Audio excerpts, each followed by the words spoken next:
So you want a fish tank, but you really don't have a lot of space. Maybe you just moved into a new apartment, or your house is kind of small, or maybe you just moved into a dorm room, but you really want a fish tank. Come on in and I'll show you what we have available that you can probably fit in any space. Check it out.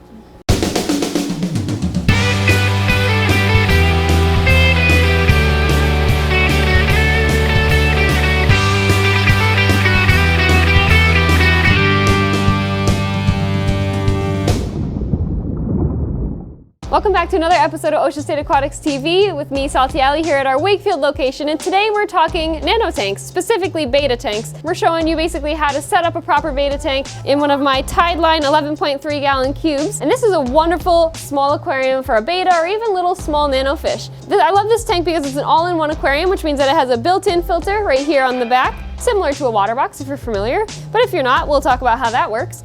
And I'm also going to show you guys how I would aquascape this tank and kind of just give you some ideas. If you have a small space in your house, I understand it's hard to find room for an aquarium, something like that size, but if you're looking for something just, you know, on the counter, somewhere in a small space that you have, one of these tanks would be fantastic. It's a cube, so it's very compact and small, but it's perfect for a beta and maybe a couple other little fish as well. So the way that an all-in-one system works is the water flows through these back teeth and it goes through this sponge, which you'll see. And that sponge is super important because that is a very porous material that allows beneficial bacteria to grow within it. And that's a sponge you never actually want to replace or wash in your sink. I've talked about this before in other videos, but if you wash these out in your sink or if you throw it away, you're gonna lose all that beneficial bacteria that you have. So we always wanna make sure we leave that right in there so that water will flow right down through that beneficial bacteria and be filtered that way. Then it goes through and it goes under the baffle, which is just a pane of glass basically with a space at the bottom. And then it's forced up through another baffle, which is open on the top versus on the bottom. And then it flows down into this middle section. And that middle section is actually where you would put your heater. So the reason you would put your heater in that middle section and never in this last section here is because when water evaporates, you don't want your heater exposed. If your heater is ever exposed, it can become a hazard. So we always want to make sure that our heater is always totally submerged in the water. So that's why we keep it in that middle chamber. Because as the water flows under this third baffle here, it goes into this last chamber where your pump is. These baffles are what keeps the water level all the same within the aquarium and within the back chamber, except for this very last one where your pump is. So a lot of times we'll tell you, you won't even ever see water evaporate from the aquarium, and that is because of these baffles and how the whole all-in-one system works. You will see in this very last chamber here, water will be leaving that chamber and it'll get lower and lower over the course of a couple days, and that's just from the water evaporating. Because it's an all-in-one, you'll never see it. So you just want to make sure you're always on top of that and you're topping off your aquarium at least once a day. I usually recommend sometimes every other day. Once a day is usually sufficient, especially in these all-in-ones because these ones are open top. They do not have lids, which is actually the new modern style. Everyone's kind of going open top these days. With that, you just want to make sure, because it's evaporating so quickly and it's open, that you want to make sure you're filling that up. Also in this middle chamber as well, you could also keep some more biomedia. So that includes stuff like bio balls or ceramic media. We sell a product that are little bio wheels, and those would do really, really well back there. It's just a little plastic wheel with a lot of holes and crevices, which again is just meant for beneficial bacteria to colonize and grow on it. And that's something you never replace or throw away or wash or anything like that. That just kind of lives back there in that back chamber and you just forget it exists. So now let's get into decorating the aquarium. So this is just my rendition of how I would decorate a beta aquarium. The awesome thing about tanks is you can do whatever you want. You can do whatever piece of wood, you can do whatever rocks, whatever plants. But first I'm going to talk about this natural scape I'm going to kind of go with. So first I picked out this really awesome piece of wood. So with these open top tanks, we love to go above the rim with the tanks, as Scott would say. So we always usually kind of bring the wood up and out of the aquarium. If you've ever been to any of our locations, you have seen how we kind of scape our tanks with big pieces of wood coming out. And a lot of times we also use marginal plants on top, which is basically a house plant that can be grown in water with its roots and be coming up and out of the aquarium, like pothos. Pothos is a great example. And then that plant will just grow and grow and grow. So super cool. I really like this piece, and what what I'm envisioning is something kind of like this. What we could, if you've ever been to our Seekonk location, we actually, and our Coventry location, I almost forgot. There's actually 2 aquariums that have pieces of wood coming up and out that also have a waterfall coming down. So you could really get kind of creative and do the same thing with something like this. What I would do is I would run a little airline tube up here to a pump and just, you would have water trickling down. It'd be really, really neat. Obviously I can't do that today, but you can kind of get the idea. So I also have some rocks here. Always be very careful when you're placing your rocks. Always take your time. Don't get too excited and accidentally drop it or hit the side of the tank with it. So it's always important too to just keep in mind that you want to leave some swimming room for your fish. Sometimes it can get a little exciting and you start putting stuff in the tank, you got all this new stuff, and it can be kind of easy to over decorate. You know, you can sometimes tend to put too much in the tank and then it becomes, you know, a little overcrowded. You don't really have a ton of space for the fish. If you're doing just a betta fish, you know, they're usually pretty good with that. They don't really super mind. Bettas, especially with big fins, aren't big swimmers anyway. They'll kind of usually stay up at the front looking at you, being personable. All right, so I just kind of worked these stones around it. If you've ever been to a pond and you've, you know, kind of looked around at the scape, you will have seen that usually the wood is on top of the rocks. Usually the wood's not under the rocks. But when you're getting a new piece of wood, 90% of the time it's gonna float.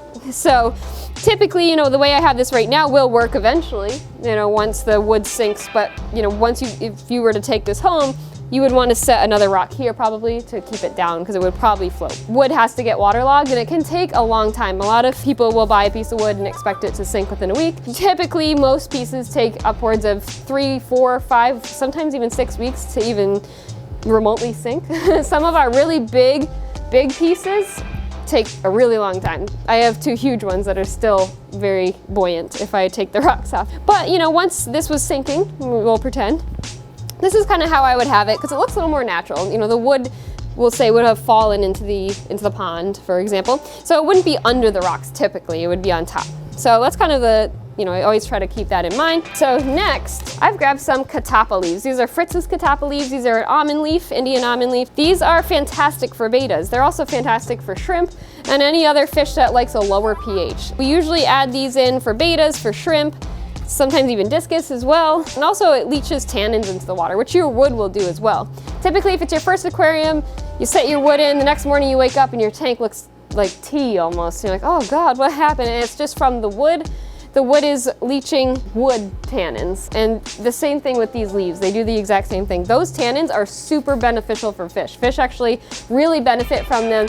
They help keep them healthy. It helps reduce the risk of disease. It's just all around very, very good.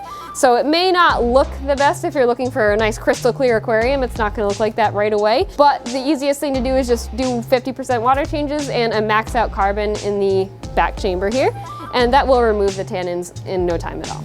But if you want tannins and you want it to look a little more natural and more like where a betta would come from, then these leaves and that wood together will be fantastic for creating a very naturalistic environment.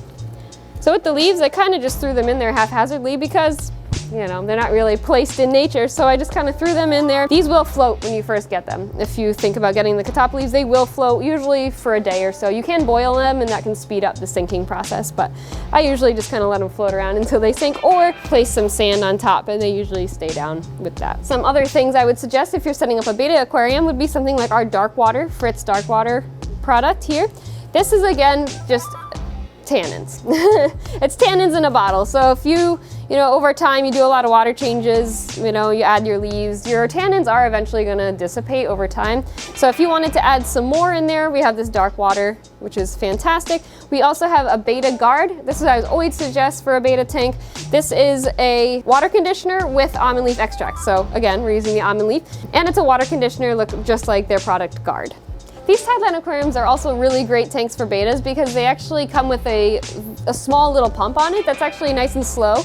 So it's great for bettas so it doesn't blow them around. Some pumps are a little too strong. We want to make sure that with bettas we're keeping it at a lower speed so that they're not getting blown, especially bettas with big fins. They're, like I had previously said, they're not the best swimmers. They're actually pretty weak swimmers, so if you have a pump on there that's too strong, that can be stressful for the betta. So you may be wondering, why such a big tank for a betta?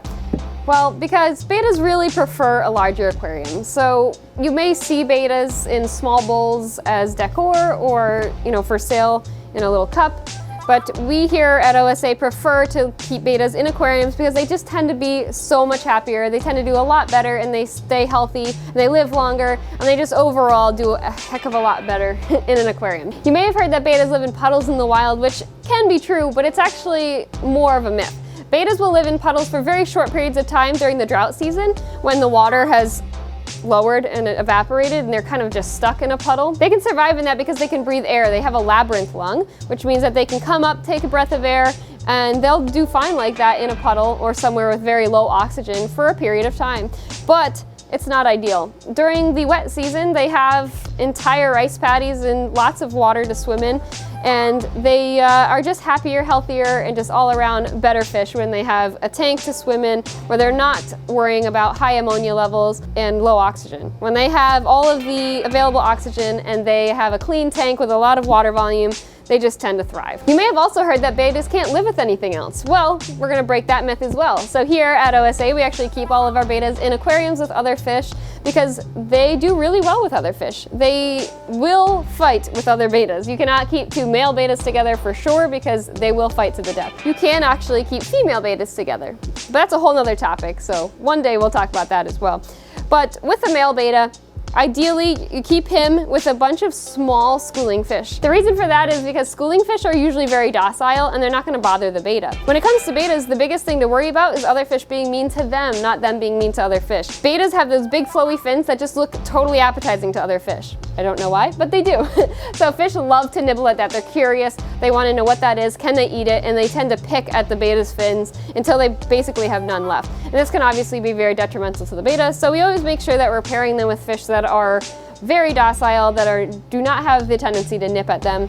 You can also keep other fish with plakat bettas, which are bettas with short fins, and they tend to do okay with fish that may be, you know, a little bit more nippy. They tend to do well with, for example, rams. You know, I have a pair of German blue rams with a plakat betta at home, and they do really well together. But if they were, say, kept with a betta, like a half moon betta with a big fin, they probably would cause some damage. But because the plakats have short fins, they have no interest in nipping at him. Also, every betta is different. Some bettas just do not like other fish in general, and they may chase them around. So if that's the case, then you don't want to pair him with some other fish. And he would do totally fine on his own. It'd be a fantastic betta tank. Even though it's a bit larger, it'd be really, really neat because bettas, they are really personable. They're great fish, and they will still make an awesome fish in this tank. It won't be empty. It'll be awesome. So we're gonna talk about some other little fish you can put with your betta. Let's go look at them. Here's a really great example right here in this aquarium. I have this absolutely beautiful koi betta. He is gorgeous. Nice long fins, and you can see he's with a ton of other fish. These guys do not bother him because they have no reason to. Most small little schooling fish like that are really docile and they don't want to nip at anybody because why would they want to cause issues with a fish bigger than them? They don't. Chili rasboras make a fantastic addition for bettas. They're very small, so they would do great in that 10-gallon. You could do a whole school of them. Honestly, you could probably put 10 or 12 in there with a betta and it would look really neat. If you did all live plants, they would look even better. They color up to a really beautiful bright red color when they're in a really heavily nice planted aquarium. We also have some green neon tetras here. These are just basically regular neons, but they have much brighter color. Their blue is basically almost green. It's got like a hint of green to it.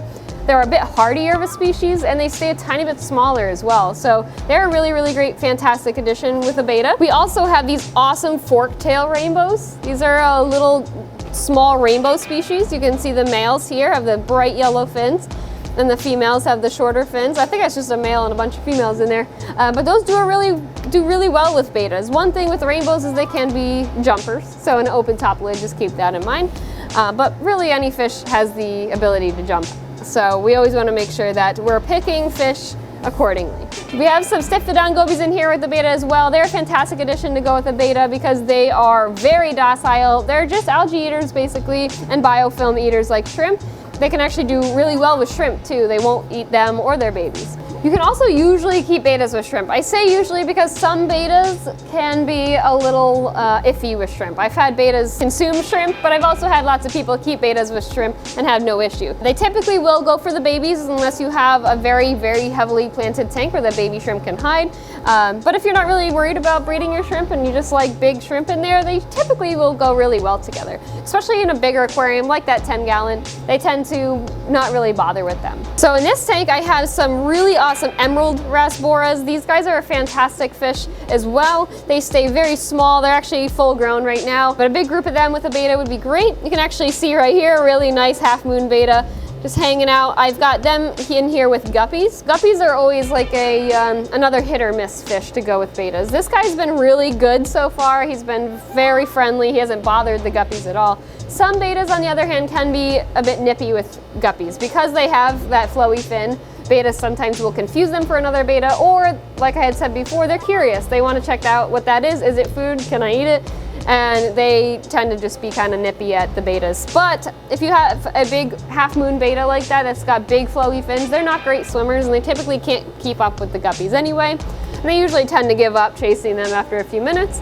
But if you find that your betta is a feisty guy, I usually don't keep them with guppies, especially the placots that have short fins, because again, they're way faster and they can chase a guppy and hurt them. Another really awesome fish to go with them, in, for example, that 10-gallon aquarium, is pygmy cory catfish. A lot of people want a little bottom feeder, swimming around the bottom. The pygmy cories are a fantastic option for you. These guys stay really tiny. That's about full grown right there. He's about the size of my fingernail. And they are schooling fish, so ideally a group of them, but you could do 5 in there and they would do really, really well. They will eat little pieces of food that falls down to the bottom, but they usually should be supplemented with some type of sinking wafer as well. And they're a great addition to go with bettas. All right guys, so if you have a small place in your house and you're looking just to have a small little tank with a betta fish, the Tideline 11.5-gallon aquarium would be a fantastic option for you guys. I have lots of them in stock here at Wakefield, so definitely come on in, check them out, and I have a lot of other options for you too. Thank you so much for watching another episode of Ocean State Aquatics TV with me, Salty Alley, and I hope to see you guys soon. Come on in, get a betta, or just a tank if you want something else. We got a lot of other things too. So thank you guys so much. Have a great rest of your day, and you know what to do. Keep it fresh, baby.